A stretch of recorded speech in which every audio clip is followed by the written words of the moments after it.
안녕하세요. 황녀의 싸다가 토크 시간입니다. 네, 오늘의 황녀 사연은요. 연락과 만남을 자주 하길 원하는 시댁 때문에 힘이 든 어느 한 아내분의 사연입니다. 사연 읽기 전에 구독과 좋아요, 많은 공유 부탁드릴게요. 현재 결혼 2년 차이지만 아이는 아직 없는 부부예요. 결혼을 하기 전 6년간 연애를 하였으며 그동안 남편은 저희 집은 한 번도 오지 않았어요. 그러나 반대로 제가 시댁에는 자주 놀러가는 편이었고 남편 집에서 놀기도 하여 결혼 후에도 시부모님이 처음 맞이하는 며느리보다는 그리 어색하지 않았네요.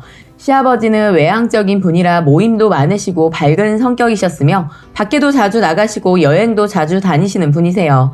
또한 시아버지처럼 시어머니도 마찬가지로 두 분이서 해외여행도 다니셨어요. 그런 반면 저희 친정 부모님은 자식들이 가자고 말씀드리지 않으면 여행 가실 일이 절대 없으신 분들이고 해외도 살면서 한 번도 못 가셨죠. 시부모님은 저희 연애 때 제게 잘해주셨는데 딸 없어서 제가 좋으시다고 말씀하셨습니다. 가끔씩 밖에서 밥도 사주시고 가족여행 가실 때도 항상 부르셔서 데리고 가주시기도 하였어요. 연애 기간이 많아지고 결혼을 해야 될 시기가 되어 결혼을 하게 되었는데 시아버님이 며느리 생겨서 너무 좋으시다고 하세요. 그러면서 제게 은근히 기대가 많으신 내색이었습니다. 시부모님께는 결혼 후 며느리가 살갑게 굴고 전화도 자주 하고 맛있는 것도 같이 자주 먹고 딸처럼 살갑게 하실 줄 아셨던 것 같아요. 그렇지만 시부모가 생각하는 것처럼 제가 전혀 그런 성격이 아니에요. 저희 집은 딸만 둘에 제가 첫째이지만 남편 집은 아들만 둘에 남편은 막내고 아주버님은 아직 미혼이세요. 결혼 후 만날 때마다 늘 하시는 말씀이 있는데 자주 연락 좀 해라. 내가 전화하기 전에 너가 직접 전화해서 김치 좀 주세요 라고 하던가 반찬 좀 주세요 라고 하며 연락 좀 먼저 하거라 하셨습니다. 그뿐만 아니라 명절에 약속 잡는 것도 직접 시어머니한테 네가 전화해서 정해라. 시아버지한테 전화해서 맛있는 것 좀 사달라고 해라. 그러시면서 말씀하셨어요. 그래, 네가 좋아서 그러고 자주 보고 싶어서 그러는데 넌 도통 연락이 없니? 주말에 뭐하니? 날씨도 좋은데 같이 놀러가서 맛있는 것도 먹으면 얼마나 좋니? 그리고 며느리랑 베트남 가고 싶다 이러시면서 언제 되냐 만날 때마다 주구장창 한 번도 빠짐없이 베트남 가자 말씀하세요. 이 밖에 셀 수도 없지만 제가 너무 좋아서 그러시는 거라고 하시면서 자꾸 연락을 하라고 하시는데 제 입장은 자주 연락하라는 말이 제게 자주 만나자는 얘기로 들리더군요. 통화만 하면 꼭 언제 만나냐고 하시는데 그래서 시부모님에게 더 연락하기 부담스러웠어요. 시부모님이 너무 좋지만 저는 집에서 있는 것이 좋지 밖에 나가는 걸 그리 좋아하지 않고 집순이에요.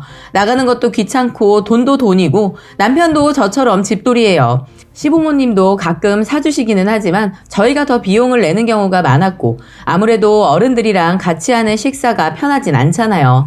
아버님, 어머님 말씀하시며 리액션할 사람이 저밖에 없었어요. 될 수 있으면 집에서 남편과 둘이 편하게 먹고 싶어 연락드리면 무조건 만나야 된다는 부담도 있습니다. 하도 제가 앞에서 대답만 내내 말씀드리고 안 하니 다른 며느리랑 비교하시면서 다른 며느리들은 시부모에게 연락도 자주 하고 해외여행도 가더라 하셨죠. 그렇지만 제게 기분 나쁘게 말씀하지는 않고 좋게 웃으면서 말씀하셨지만 제 기분은 그와 반대로 좋지 않았죠. 그렇게 보면 제가 나쁜 며느리가 되는 것 같기도 하지만 나쁜 며느리가 되긴 싫은데 아버님이 부탁하시는 게 저에게는 부담이에요. 자주 연락드리면 뭔가 평생 그렇게 해야 될 것 같은데 솔직히 제가 시댁뿐만이 아니라 친정 식구와도 연락을 정말 안 하는 성격이에요.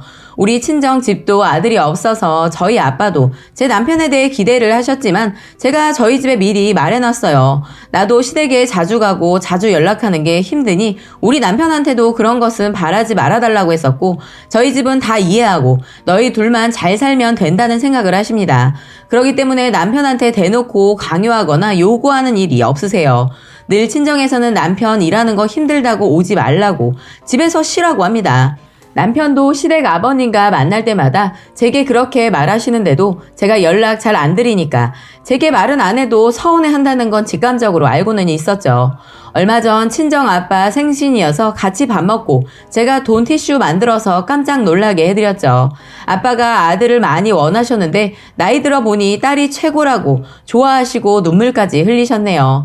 친정 식구들과 밥 먹고 집에 오는 길에 남편이 아버님 좋으시겠다. 정말 좋으시겠네? 라며 혼잣말로 말을 하더니 갑자기 우는데 기가 막혀 물어보았습니다. 왜 울어? 라고 물어보았고 자기 아빠가 너무 불쌍하다며 딸 같은 며느리인 줄 알고 제게 기대 많이 하셨는데 배신감 들었을 생각하면 너무 슬프다며 울면서 화를 내더군요.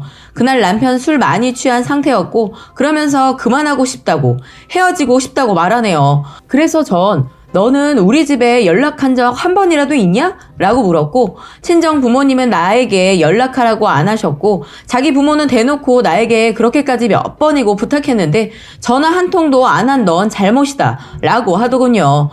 저희 아빠가 자꾸 남편한테 술 먹자고 연락하려 해서 엄마가 전화 못하게 막았다고 일부러 남편 들으라고 엄마가 말하신 적이 있어요. 그 소리에 남편도 저희 아빠한테 연락 안 했죠. 그런 거 말해도 듣지도 않고 화만 내고 혼자 차에서 내려서 새벽 내내 친구랑 술 먹고 오더군요.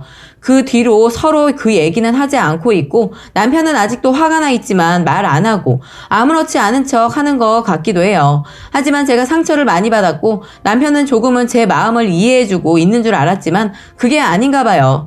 남편이 시댁에서 중간 역할 못하고 부모한테 싫은 소리 하기 싫어서 그런가 보다 생각하고 그냥 넘겼는데 아버님이 저한테 배신감 느꼈을 것 같다며 우는 남편 모습에 너무 충격을 받은 것 같아요.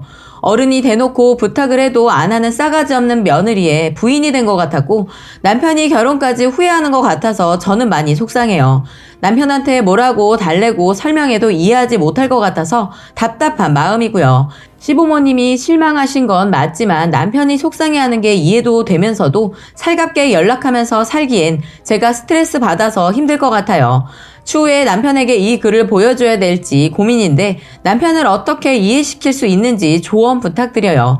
라고 사연 올려주셨습니다. 오늘의 베스트 댓글 소개해드리겠습니다. 첫 번째, 남편이 미친놈이라는 생각은 안 해보셨나요? 뭘 눈물까지 흘리며 화를 낼 일인가요? 결혼을 하고 며느리가 집에 들어온 것이지 기쁨조가 생긴 건 아니잖아요. 대답할 사람이 며느리밖에 없다는 거 보니 자기는 지 부모한테 대답도 안 하나 봐요. 시댁에 가서 탁 터놓고 말하세요. 참 답답한 게 본인 아들도 마음대로 못하면서 살가운 며느리, 딸 같은 며느리 원하나요? 그냥 자기들 앞에서 재롱 떨고 비위 맞춰줄 종년이 필요한 거 아닌가 싶네요. 어리고 귀여운 아이나 반려동물도 아니고 다 늙어빠진 중년 남녀가 뭐가 좋아서 자주 전화하고 찾아뵐까요? 사는 게 바쁘면 친구랑도 한 달에 한 번 전화할까 말까인데 남편도 본인이 딸 같은 아들이 되던지 자신 스스로는 밥도 못 차려 먹는 사람들이 꼭 그러더군요. 제가 딸 같은 며느리로 시어머니랑 팔짱 끼고 시장 다니면서 딸이냐는 소리를 들을 정도였습니다.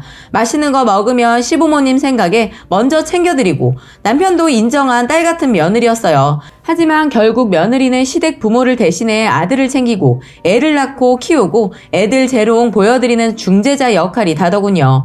우리 남편 음식물 쓰레기, 재활용 쓰레기 버리는 모습을 시부모가 보는 날에는 제게 대성통곡하는 날이에요. 아무리 잘하고 딸처럼 행동을 하지만 그보다 더 많은 것을 바라는 것이 많은 만큼 기대도 큰 법이거든요. 저도 이제는 생각이 바뀌었어요. 이 망할 놈의 착한 며느리병 고쳐보려 하네요. 님도 그러니 마음 단단히 먹으시고 친정아빠 연락 가도록 만드시고 님이 중간 역할 하나도 하지 마시고 남편 하는 만큼만 하세요. 두 번째, 남편에게 뭐라고 달래고 이해를 시켜야 하는지 라는 말이 있어 한마디 해봅니다. 그렇게 속상하면 아들인 당신이 부모님께 딸처럼 살갑게 하면서 잘 챙겨드리면 되지 않냐 말하세요. 왜 내 부모에 대한 효도를 배우자가 대신하는 게 당연하다고 생각하는 걸 그냥 두세요? 쓰니가 친정 부모님께 잘해서 그게 부러웠다면 본인도 자신 부모께 비슷한 이벤트라도 해드릴 생각을 해야지 정상 아닌가요? 그걸 내 부모만 해주고 내 부모는 안 해주냐 섭섭해해야 하는 게 무슨 염치인가요? 님을 진정 키워준 분은 친정 부모님이지 남편 부모가 아니잖아요. 내가 못한 효도를 배우자가 대신하길 바라는 걸 대리 효도라고 하죠. 대리 효도는 배우자 중 어느 쪽도 상대방에게 요구할 권리가 전혀 없네요. 권리도 없는 걸 안 해준다고 떼쓰며 혼자 슬퍼하고 화내고 헤어지자는 말까지 하는 남자를 어떻게 받아들이고 고쳤을까요? 제 입장이라면 오히려 시가 연락 딱 끊고 혹은 전화 오거나 할 때마다 남편한테 말하라고 하고 남편에게 해달라고 하세요. 그리고 남편에게 한번 찾아뵈라고 할게요. 이렇게 말하시고요. 그리고 시댁에게 남편도 저희 친정 부모님께 전화 한 통 안 하고 저희 친정 부모님께 살갑게 대하지 않네요. 그건 저희 친정 부모님과도 못 해봤네요. 라고 반박하시고요. 냉정하게 말해서 시부모를 살갑게 대한다 안 대하를 떠나 시부모에게 연락하지 않고 연락 안 받는다고 이혼 사유가 전혀 되지 않아요. 그러니 쓴이도 모두 그냥 내려놓으시고 남편이 어떻게 하는지 지켜보세요. 남편이 또 대리효도를 원하는 티를 내거나 원망하는 말을 한다면 내가 시부모께 하기 원하는 대로 너가 먼저 우리 친정 부모님께 해봐라. 그럼 나도 하겠다 라고 잘라 말해보세요. 여기에 친자식도 너가 제대로 못하면서 왜 나한테 네 효도를 대신하라고 요구하냐. 너가 먼저 양가에 잘하는 본을 보여줘라 할 것 같네요. 마지막으로 꼭 저 남자랑 살아야 되나요? 자기 부모한테 딸처럼 살갑게 안 대한다고 부모님 불쌍하다고 울면서 헤어지는 말이나 하는 저런 놈이랑 이라고 마지막 댓글 소개해드렸습니다. 오늘의 사연과 댓글 여기까지였고요. 많은 공유와 여러분들의 생각이나 느낀 점이 있다면 댓글로 표현해 보시기 바랍니다. 못 고칠 것 같아.